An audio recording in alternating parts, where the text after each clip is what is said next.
piece about Judas, super interesting, Bobby. What do you think he didn't like about Jesus? Oh my gosh. Can you say a bit more about what we can do with things in our own tradition that we have a hard time signing off on? Oh man, I love Judas. I've spoken about Judas from this space before.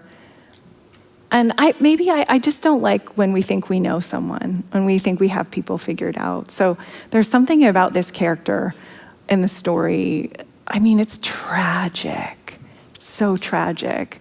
Following around his friend, and then I just imagine this growing distance for him. And who are we to know the inner workings of anyone's life? But there was something about this question, how do I hold on to faith, and the person of Judas that I kind of wished I could have spent a little more time with. But I think one of the helpful things when we see a character that is kind of given a really bleak story is to find that person inside of us, to locate something of Judas in our own story. And so I just tried to spend some time imagining that for myself.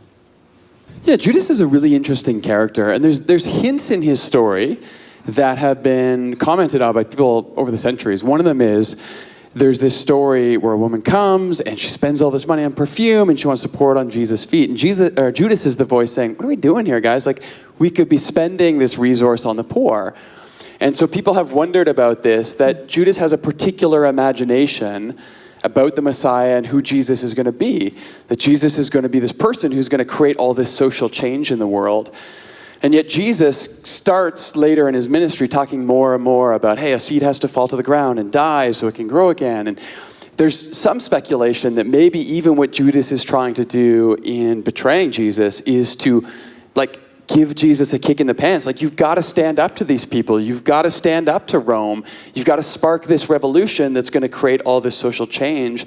And that maybe when he sells him out, he's really not trying to betray Jesus. He's just trying to force the confrontation that's finally going to make Jesus be the kind of Messiah Judas wants him to be, which is why then when things fall out the way they do, Judas obviously is distraught and ends up taking his own life. Does that absolve him of, that situation? No, but it does present this reality for all of us that I think sometimes we want God, we want Jesus to be something other than God comes to us as. And sometimes we try to force our agenda in a little bit. And sometimes it's simply in allowing God to be a friend and to come near and to guide us, that we are disappointed by God. But yet in the end, we come to know the reality of who God is and not just who we want God to be. So I agree. I think Judas is a really interesting character. We are way off into left field speculating here. But I'll say, for centuries, Christians have asked these types of questions about who Judas was and what was motivating him. So repeat the second part, and then we'll jump back into that. But I think Judas is ours to speculate about too. We also get to have him for our time. They always have had him for their time. So thanks for that answer, Jared. It's great. How do you walk the line of loving and serving the people that you really don't agree with, or people in our own tradition that history sort of separates us from? How do we do that? How do we do that well? There's a lot there. There's a few things that I think of. First of all, I have friends that have deeply impacted my faith. Friends here on staff, Bobby, Scott, Yelena, Kevin, people that I've worked with for a long time now that have shaped the expression of Christianity that I participate in, which is Commons Church, which has impacted the way that I think and I hold my faith. I also have friends that grew up in faith with me and have now stepped away from their faith journey, and yet we have remained friends. And it's actually been really interesting to see the way that has not... It's challenged my faith, but it's not dragged me away from faith. It's made me turn deeper into my faith, to love them well, to care for them, even though they're beginning to believe different things about the universe that I am. And learning to lean back on, well, what does my faith tell me about who I should be and how I should treat people, how I should welcome them, and how I should love them well, even when they're not the person that they used to be.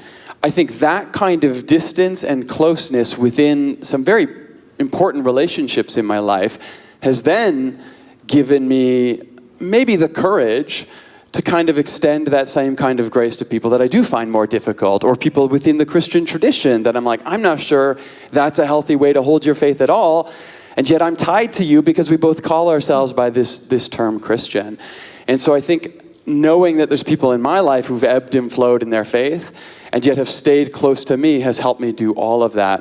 And the last thing I'll mention here, this is probably familiar to all of us, but we use the term love for a lot of things. In Greek, as Bobby's talking tonight, there's 4 different words for love that name different things. One of those is philia, which means friendship. That's how we would translate it in English, and it means love. And I think sometimes when we genericize the concept of love, we forget that, you know, it's okay to say, I love you, man, to your friends around the table, because that's a type of philia, it's a type of friendship, it's a type of love. And if we expressed it that way with more than just, you know, hey, buddy, but actually, I love you, man, that might actually hold that closeness together, even when circumstances and belief begin to change and pull us apart in different directions. I just got thinking about my husband's so good at saying to his friends he loves them. Like when I first entered into a partnership with that guy, I remember being like, we could just do that? Like we could just say we love our friends? It's amazing. So I've been trying to practice that a little bit more. Didn't come that naturally to me, honestly. It's almost cliche to say, like, be curious, but really if somebody has people have reasons for their actions, right? And sometimes we can stay and we can be curious. Like, you never have to do something you don't want to do, don't feel safe to do. But when we can, like, employ a little more curiosity, but not just in a moment, also for the long run. Like, assume that there's a long time to hear someone's story and let it change and shift and evolve in the ways that yours is as well. I think we have a lot to learn from folks who are, it seems so clear that they're close to us in faith, and I think sometimes, man, we're pretty surprised at the folks we think are further away from us in faith with curiosity and kind of like, if you can, going the long haul in relationships with people, you'll find there's a lot more closeness.